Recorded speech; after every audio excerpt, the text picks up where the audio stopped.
Well, welcome. I'm Priscilla Bailey with the development team at the Cathedral of St. John the Divine, and we're really delighted to have you all here. This is an important discussion. It's a tough discussion, but it's one that we think is really worthwhile having. So we want to thank you all for participating. Just a couple of housekeeping things. We're going to record this because we think it might be useful for other folks to watch. So if for some reason you don't want to be on camera, please feel free to just click the stop video button. And we have several options to ask questions. We know that many of you will have questions at the end of the presentation. You will get a copy of the slide deck that has everyone's contact information, but should you want to ask questions during the presentation, you can either use the Q&A function or you could put it in the chat, either directly to me or to the whole group, and I'm happy to read it, or you can just simply raise your hand and ask your questions. So please feel free at the end of the presentations to ask as many as you'd like. And now I'd like to introduce our panelists. We are joined by our colleague, Adrienne Laws, and Adrienne is an end-of-life doula. And what that means is someone who is sort of a non-medical companion as someone approaches the end of their life. And I don't know if many of you are familiar with it, but it's very special and important work that she does. We're also joined by our Vicar, Stephen Lee, and his colleague, Samantha Hall, who is coordinator for pastoral care. And lastly, we're joined by Jim Murphy, who's with Episcopal Church Foundation, and he's their Director of Operations and Stewardship Resources. And each of them will cover a different aspect of planning for end of life. And so I'm going to kick it over to Adrienne, and the panel discussion will last about a half hour and then followed by questions. So Adrienne, over to you. All right. Hi, everybody. So, this is my first time as a presenter, so I hope you'll be patient with me. But I think everybody comes at these end-of-life topics from a different point of view. And I was thinking about how do I sort of usually start breaking down something that I need to understand. And so I usually always go back to my W questions. And so I started with these three, the who, the what, and the where. And so one of the primary things as a doula that we focus on is really being a companion or partner to the person who's approaching the end of their life. We talk about the unit of care, and that includes the person who is the dying person, or the person who's facing a diagnosis or making a plan, and whoever their person or people are, and that's our unit of care. But we take our direction always from the primary person. And I think that's really a good way to focus any of these considerations. Really, you put yourself at the center of these thoughts, and then you sort of think in concentric circles and work out from yourself. So you think about what really matters to you in this sort of end-of-life space. We talk a lot about what matters. A lot of the favorite books that I have what matters in the title. There's one called, they're all sort of about what matters most. And a lot of those are about thinking about your values and just the sort of like essential concepts that we revisit over the course of our lives. So those are the things I think that will guide us through all of the rest of the work. So then the what is about what you think you want to have happen with your body. Once you die, the disposition of your body, do you want to be buried? Do you want to be cremated? There are a number of other sort of newer things sort of coming along. New York State just legalized human composting. We don't have any facilities for doing that yet, but there are a lot of different options sort of coming along. And so that's something to think about. And then to think about the legacy that you'll leave behind, whether you're a published author or whether you're someone who enjoys time in the dog park and makes friends, you know, with people or dogs or whoever your world is, you know, whatever level of influence you have, you're leaving a legacy just by the way you walk through this life. And so that's something to think about. You don't have to make anything happen with that. You're already making your legacy, but if there's something that you would like to do so that people will remember you in a particular kind of way, it's something to think about. And then you can think about your stuff, all of your possessions. It's a great idea to start sort of thinning out the things that you've collected over time. And there are different processes and people that can help you with that. But if you don't want to leave that to somebody else to do, it's great to start thinking about how you can navigate, you know, thinning out your stuff, releasing, giving away, clearing out, bequeathing. I have a really great friend who died recently in her 90s. And every time I went to her apartment, she said, if there's something that doesn't have somebody's name on it and you want it, write your name on this sticker and put your name on it. And she died recently. And I was just really honored to go over and collect the special things that I had chosen with her blessing. I have just some small things from her, but that was a special thing to do. She was a great preparer, and so that's something to think about as well. I think some of my other panelists will talk a lot about some of these more businessy kinds of things. And we can certainly revisit if you have any questions about any of those things, but I'm going to look down at my other notes. The other question that I asked myself in thinking about this was the sort of project management question, like what happens if I do nothing? And I think that's why we're all here, because we know that doing nothing is not the best of options, particularly if you have you know, loved ones, family who are going to be in the situation of taking care of your affairs. I can speak from personal experience that knowing how to honor my person, my people, and carry out their wishes is sort of the last thing that somebody can do for us. And so in any ways that you can prepare by communicating your values, what matters to you, and what you want to happen after your death, you're really giving a gift to people who will already be grieving your loss and will be looking for direction. And if they have direction from you, then that's terrific. What other kinds of things I have? I have some other sort of tools and things. I think we can maybe revisit those a little bit later, but those are sort of some general thoughts that I have. Just that, you know, in any ways that we can prepare around these topics, it will help move us along in our thinking so that we can free up our energy for living our life while we're here. And it's really a gift to anybody who is going to be in the position of taking care of our affairs after we die. So it's a gift both to ourselves and to our loved ones. I think I'll pass on. Okay, we'll now turn it over to Stephen and Samantha. Oh, actually, it's me. Oh, I'm sorry, Jim. That's okay. I'm often forgotten about. I'm used to it. My Youngest in the family and all. Anyway, it's a real blessing to be here. Thank you for inviting me, Priscilla. I'm hearing some feedback, but hopefully you guys are hearing me okay.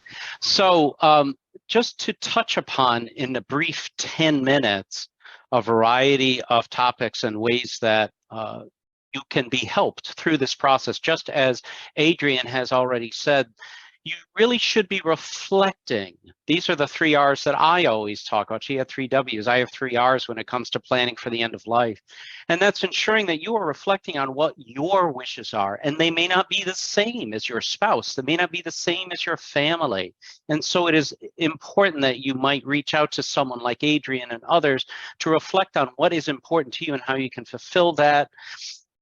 Remembering and responding is think about who you are responsible for. People have different responsibilities, and there are different times in your life that you need to care for others. And record is the final item, and that's why I want to note this booklet that's up on the screen, which we will give you links to. That's a thumbs up. I'll do my thumbs up over here. Change the slide, please.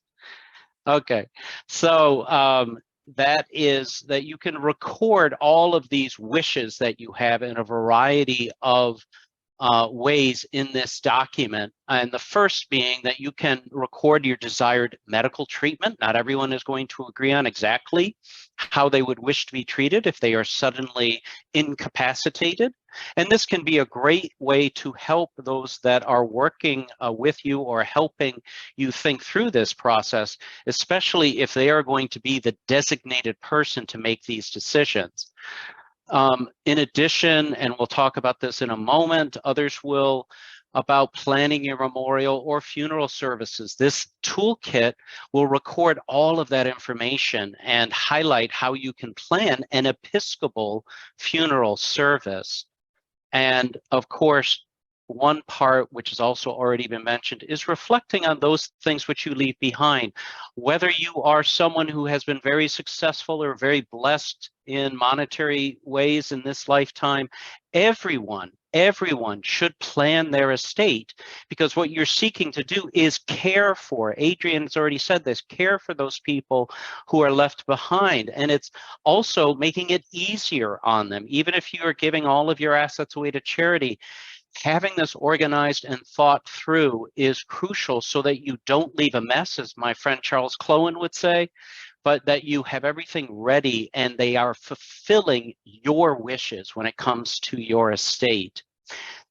Just in a real quick format, remember, you should consider using appropriate legal, tax, and financial advice when doing all of your estate plans. It is worth the money. It is worth the money to ensure that your wishes are fulfilled.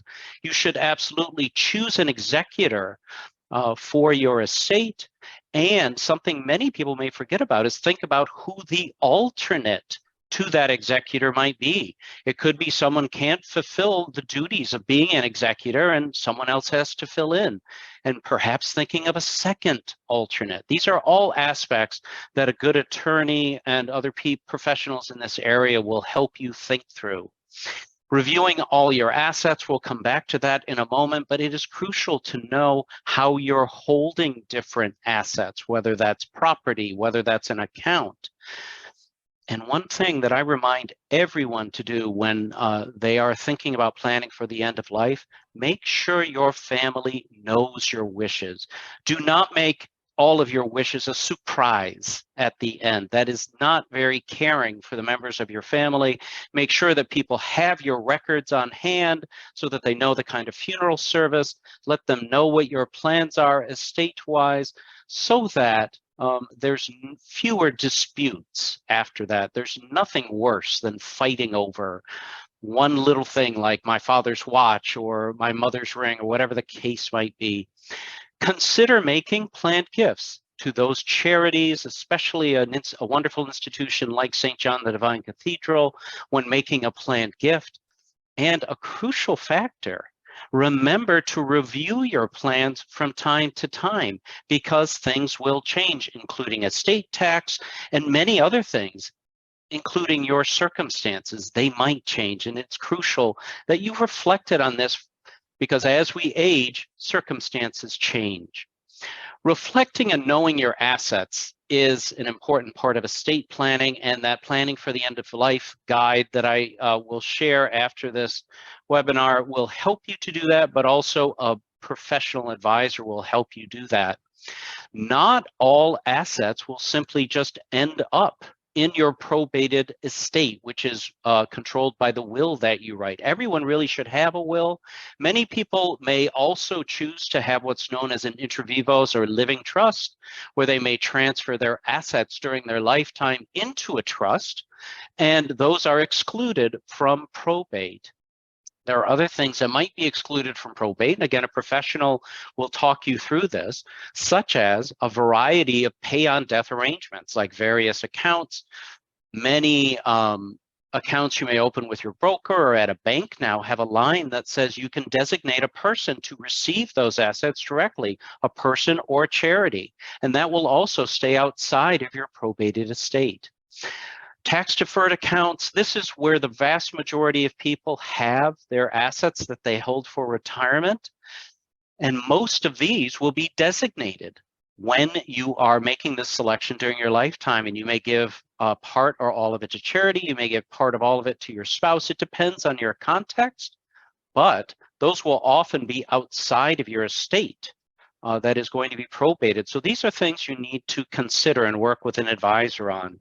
Life insurance, also, proceeds are not only not taxable, they fall outside of your estate as it gets probated as well. So work with a professional advisor on making these decisions for what is best for you, your family, and the loved ones that you leave behind, including those folks, I should say those institutions that have benefited your life. Real estate, not enough time to talk about that. The one note I will make is we will send another link out to everyone in addition to the link to planning for the end of life. If you are married, there's a different designation when you own property jointly. If you own property with someone who is not your spouse, you may want to be considering how that is titled so that it passes in the right way. Just a quick note, donor advised funds, which is something that the Episcopal Church Foundation actually is involved in. You can use those remainder values in donor advised funds to be a part of your legacy that you may leave behind by designating perhaps the remainder balance of a donor advised fund to go to the wonderful St. John the Divine. And so just to begin wrapping up, I could talk for hours more, and Priscilla knows as well about all the different types of planned gifts. But just know a few quick things. The first being the vast majority of planned gifts come from bequests, from your will, from your inter vivos trust allocations, from account designations like bank accounts, stock accounts, 401k accounts, etc. That's the vast majority of planned gifts. Life income gifts are a bit more complex. Those are gifts where someone makes a gift during lifetime and then receives income to themselves or to someone they designate, typically for the rest of their life. This is a charism that the Episcopal Church Foundation has. We handle life income gifts for all Episcopal entities throughout the church, both in this wonderful Diocese of New York and all across the country. So happy to send links to that. Sorry, I'm not done on that one. Sorry, I talk with my hands, big problem. But anyway, contact us at the Episcopal Church Foundation if you're interested in doing something more with a life income gift, and we'll send links to that as well. And then just as a wrap up, there's always other assets, and that's why working with a professional advisor on the people or charities that you designate for your retirement, insurance, and other property, it's an important step just to think through. And now the thing can change just as you reflect on what do you wish to accomplish in fulfilling your wishes, because they may be very different. They may be very different from what your family and friends are. Discuss your desires with them so that they know what was most important to you in your lifetime. That may be St. John the Divine. That may be caring for someone else that you needed to care for. Whatever the case might be, it is particular to you, and you need to ensure that your wishes are fulfilled, even if your spouse or others may not completely agree with that. But please talk to people. Make sure you keep records and inform people where those records are. If you have very specific designations for your funeral, make sure that your priest or others in your family know where to find those records. And just be sure to finalize and complete all legal documents like a will and other allocation documents so that your wishes can be fulfilled and you can ensure that the people and institutions that have benefited you during your lifetime can continue to serve the world. So that's it for me. I'm always happy to take questions later. Okay, and now we are ready for Father Lee and Samantha. Sure. So I'll start, and then Samantha could talk more about the logistics of the wedding planning process itself as it pertains to the cathedral, which is, I think, pretty similar to a lot of churches.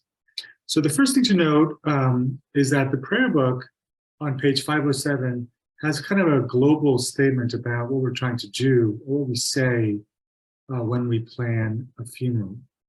And it says that the liturgy for the dead is an Easter liturgy.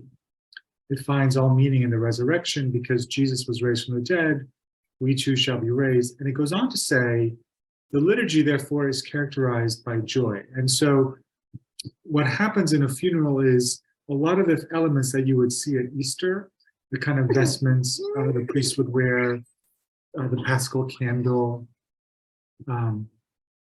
the readings, the music often. A lot of these are things that we would find actually at Easter or during the 50-day Easter season. And it's very intentional that the church in a funeral service will then reprise these elements for that service. Because it's, as the prayer book says, of course, someone dying, that makes us sad, that is completely normal. But as Christians, we believe that death is not the end. And we absolutely make that statement in the funeral.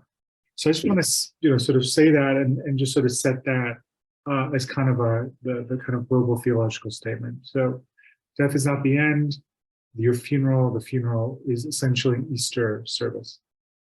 Now there are considerations as you're thinking about what to put down in this document so that the people who survive you will know what your wishes are. What sort of scripture readings you'd like, what sort of prayers. I mean, there are prayers in the book, and so you could sort of choose which particular prayers are meaningful to you. I remember when the dean was discussing doing Joan Didion's very brief committal service, she had wanted particular prayers from the earlier prayer book, 1928 prayer book, and she had noted all that down really carefully, so it was very straightforward to plan that service. So if you have anything like that, please note that down, especially the music of the particular hymns that are meaningful for you, whether you think you'd like to have a Eucharist at this service, who you'd like to have do a eulogy, if you want there to be a eulogy, and then generally whoever the priest is doing the service, and you could think about who you'd like that to be. We have certainly guest priests come and do services at the cathedral. Generally, one of the cathedral clerics has to be here as well, but if you want a particular priest to do it. And I should say at this point that the funeral service is, again, because it's an Easter liturgy, it's not exactly a celebration of life. And if you were to say it is a celebration of life, it's really the celebration of a particular life, that is Jesus's life. And so the eulogy would be something that someone that you would know would be speaking about your life. But we always have a homily in the service. And the homily would be the priest speaking not exactly about your life, but really about how Jesus's life illuminates and intersects with your life, and how that really is the basis for our hope. And then another consideration is what happens to the body or the ashes after the service. If there'll be a committal afterwards, we have a columbarium here at the cathedral, so we can commit the ashes directly afterwards. Sometimes people have made arrangements at cemeteries, so then the body will be transported to a cemetery. Sometimes there are ashes and their families will take the ashes home. So there are all kinds of things like that you can also consider. Okay, and so I'm done. So Samantha, if you'd like to just talk about the particular logistics. Of course. So just picking up from where Father Lee left off, a committal is specifically when we commit the ashes to the Columbarium here at the cathedral. We currently don't do committals other places, but you can talk to myself or Adrienne if you want to be interred here at the cathedral. And they happen in the chapel of St. Ansgar. So the committal can be a standalone service, or it can be at the end of a funeral. And the committals to the Columbarium specifically are included with the price of the niche. I'm going to skip ahead to like the end of the funerals because you can pay ahead, but you can't plan ahead. And that means that you can pay for a Columbarium niche ahead of time. But if you wanted to like pay for your funeral ahead of time, you wouldn't be able to do that because the pricing of the funeral changes depending on, on inflation and things of that nature. But you could always purchase a niche ahead of time, and the committal is included with the niche. A funeral or memorial service at the cathedral can include music, the reading of, the scriptures, eulogy, homily, as Father Lee already discussed it. But there's a fee for funerals at the cathedral. And the major difference between the committal and the funeral is the committal is just a brief service. It happens about 15 minutes, and it's usually just you have an option if you want to be the last person to actually physically place the remains inside of the niche. Whereas the funeral, if you have like a body, then we have the service with the body present, and then the body would then move to the grave site or to the other arrangements. But that's essentially it. I just wanted to make the difference between a funeral and a committal. A funeral is just a service that's honoring the deceased. The committal specifically is when those remains are interred into the Columbarium here at the cathedral. And that's all I have.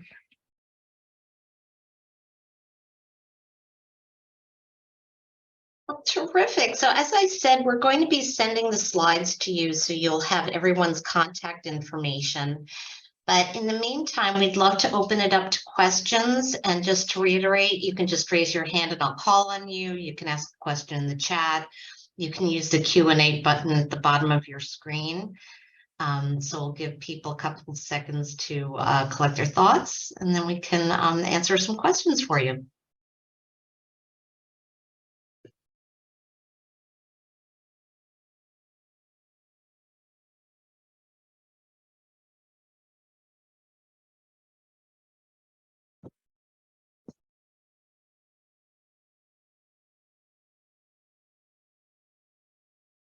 I think we have a raised hand. Okay. Maybe it's on the other part of my screen, but Yeah, you can go ahead. It's admin. Oh, please. I don't know what her name is. Oh, sorry about that. Yeah, I have to fix that. Hi, my name is Linda Lucas.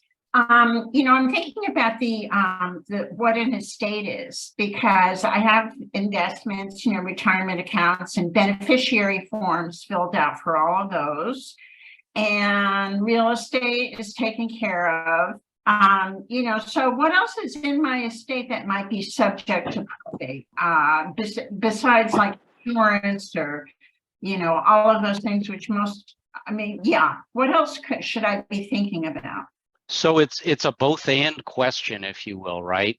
Because it'll be all of your other possessions actually fall into the estate and do have to be allocated. There's also the issue of, let's pretend you don't want these things to happen, but let's pretend that you accidentally did a misallocation with something in your allocations that you've made out, and it will end up in the estate. That's also a risk, right? Hopefully you've worked with some professional advisors just to think through all of the assets. And that's the other piece that can happen, is that later in life, times may change. You may inherit assets that come later in life that you didn't plan to have. And you do need to consider, well, if those assets all end up in the residuum of your estate, how would you like those allocated? Would you like them to go to individuals? Would you like them to go to charity in memory of someone, or whatever the case might be? So it's just a process, right, of thinking through all the assets that you have now and what may come in the future, sometimes unexpectedly. If I could just follow up with one thing that you just said. So you're saying there might be something that happens in the future that my will might want to anticipate, like I might want to insert in the will a general statement about if additional, resources come into my will, I want them to be left to St. John the Divine. Something like that. It's typically referred to as residuum, and a good attorney will talk you through that. That's normally how you could do it.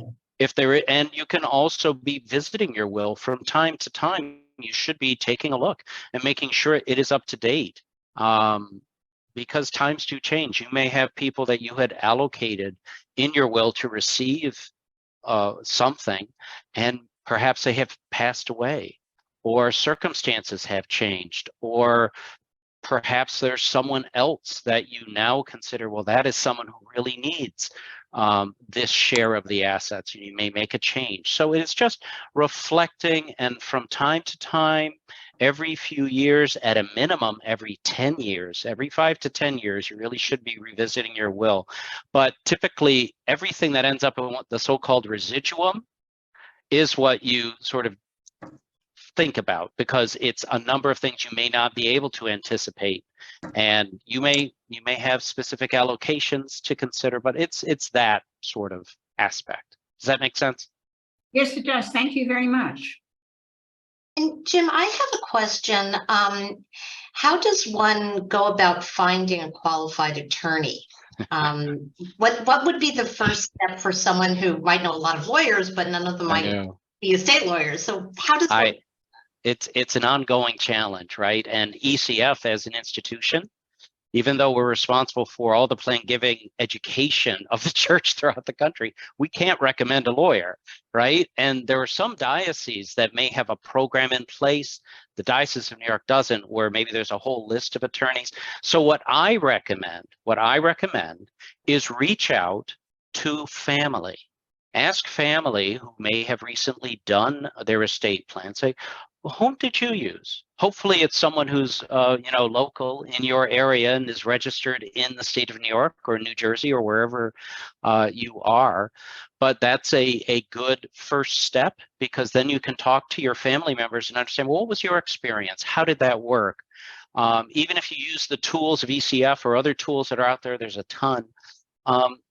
I find it beneficial to hear from family on their own experiences. You can ask friends, etc.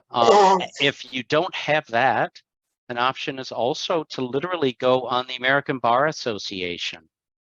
It's to talk on the American Bar Association, and many of them will actually be able to connect you that much more easily. And I think the issue of the family, yeah, absolutely. Not everybody does have family, but if you have friends, you can certainly ask friends or others that you respect. You can even ask any number of professionals that you may work with currently.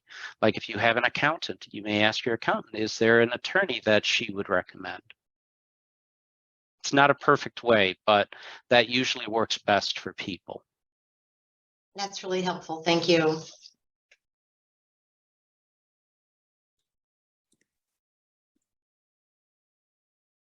Joyce? Yes. I think I have two questions that are very dissimilar to the ones that have been asked. One is about the doula. I have heard for years about birth doulas who are with mothers when they are preparing to give birth.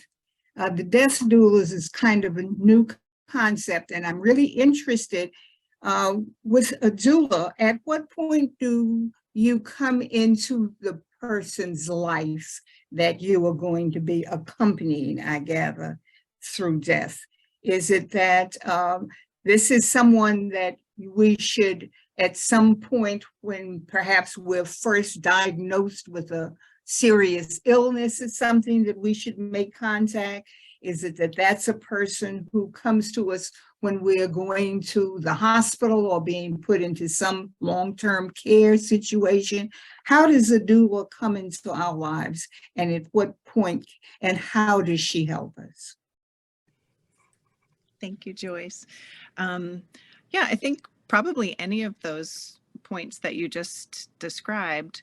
A lot of times it's, just when somebody's ready to, sometimes the services are gifted to a friend or a family member.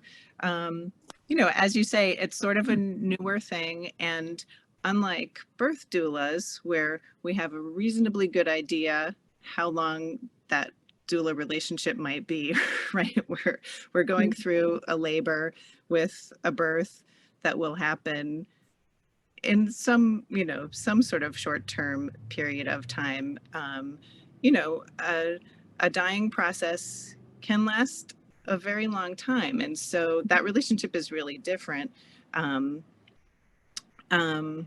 think a lot of times, the entry point is when we, as the dying person or a family member or friend, can sense that there's some unfinished business. Maybe there's some conversations that the person hasn't been able to have, or it's not really a substitute for other qualified caregivers, but there certainly is, time spent together doing lots of different kinds of things.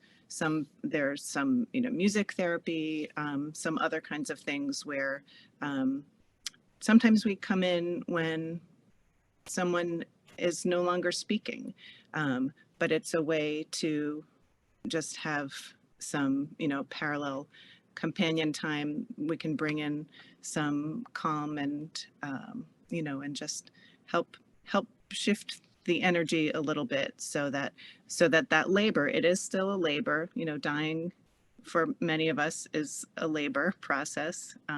It's that same kind of journey, instead of coming into the world, we're going out. And so there are things that, skills that many of us just who travel the world already are, collecting and gathering, but we can sort of bring in some things to try to ease some of those relationship things, maybe some reconciliation things that people might need some help with, or comfort things, or just being there with a dedicated presence, somebody who's coming in with no agenda, like the other people in the, in the family or the relationship might have. So it's really sort of any of those times when sometimes we come in when somebody's very lucid and wants to have a lot of conversations, and sometimes we're there when someone is no longer talking, no longer communicating, but they might still respond really well to, to that peaceful company. And is there a list of registered doulas in New York City, or do hospitals have lists of doulas? How would we meet you? There are a few registries, so we can send that out, I think, with the materials that we'll send back. There are a couple of national registries. There are different, entities that do training, and so there are collected registries, and then also the national, NHPCO, the National Hospice and Palliative Care Organization, also partners with some of those to help. Yeah, refer to. Thank you.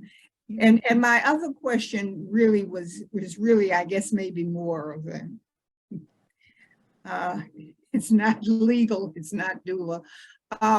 When my ex-husband died about 18 years ago, and we had been divorced for many years before that, my adult children commented quite vigorously after his funeral that they again resented the fact that their father, who had been a very controlling person in their lives, once again made all of the arrangements and there was nothing left for them to do.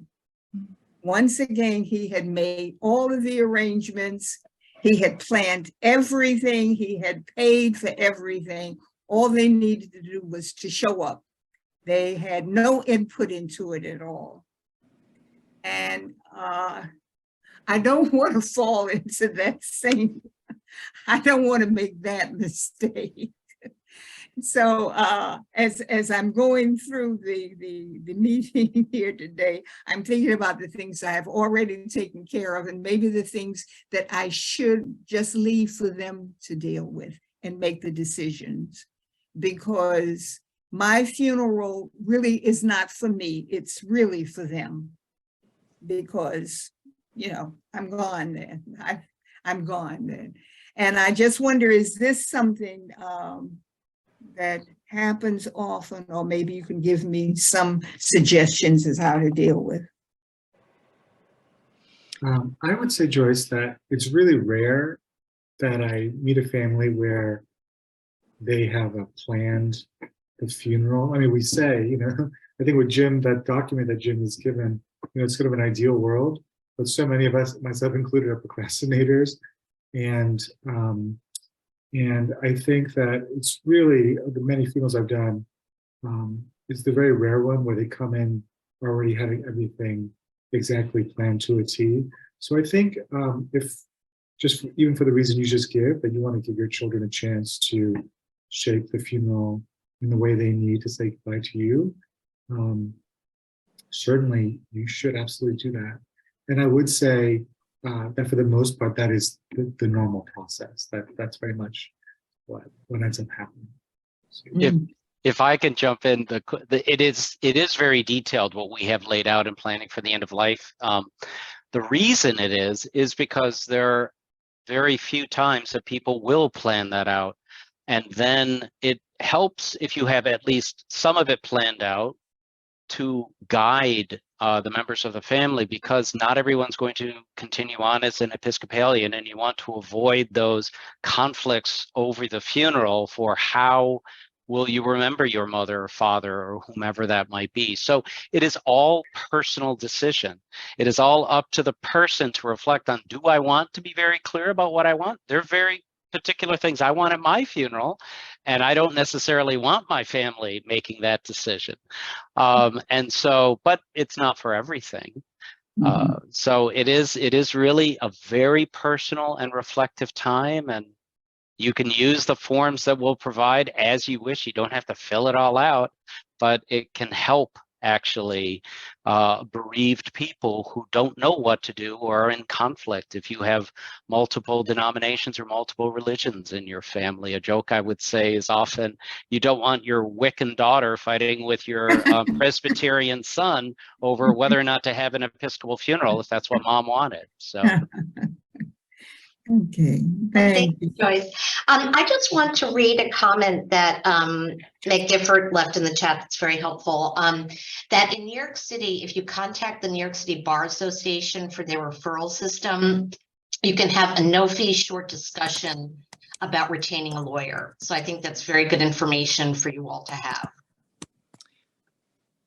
I would offer to Joyce just one of the books that that really has been meaningful to me is a book called The 4 Things That Matter Most. And those 4 things are essentially, I'm sorry, thank you, I love you, forgive me.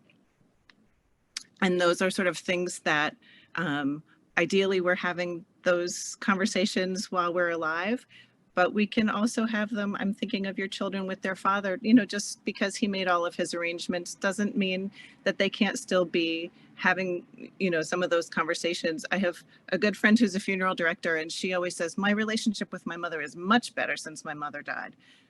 I think, you can continue through writing letters or just, finding ways to sort of have those conversations in your head.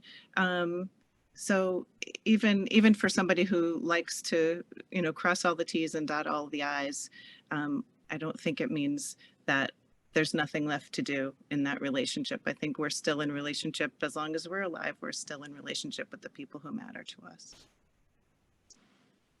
Terrific. Well, I think we have time for 1 or 2 more questions, if anyone has any.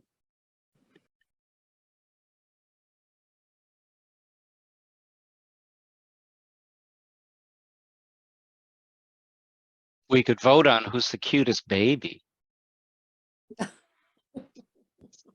I think that's very good. No Well, contest. Thank you all so much. And please, this is not the end of the discussion. If you have any questions that you think of later, we're going to send you all our contact information. So please feel free to reach out. We're going to send you links to the various materials we discussed. And any questions whatsoever, please reach out to any of us, either from the staff or Jim, and we will be more than happy to guide you to the resources you need. So thank you all so much.